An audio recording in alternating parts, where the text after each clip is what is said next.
енелерді айтамын да, кімнің қызын алса да. Ай, келінім осы жақсы жердің баласы деп айтса, бұл оян, білмеймін дейді. Неғып білмейсің, білсе деймін да. Сол білмеймін дегенің ішінде білемін деген бір подружкам бар да менің. Ол бәкең. Ол қайтып маған деп айтады. Өйткені бір ұлы менің сіңлімді алды. Екінші ұлы менің қайын сіңлімді алып жатыр.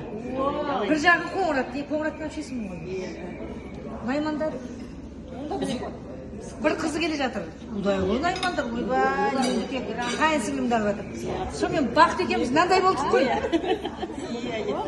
Байрапке, сіздің сіңліңізбен мынандай болдық біз. Жоқ, кішіңіздер ол біздер момынбыз ғой. Момынсыз. Екі келдің арқасында Қоңырат пен Найман. Рахаттанайық деп отырмыз. Менің келіндерімнің кришасы мықты не болса да. Ал көрдіңіздер ме, кім күннен құдағы не движение жасап жатыр. Дүниемен отношениесі шашпаймыз біз. Іште ғой. Бәрі чики-чики дейіңізші. Айтпа.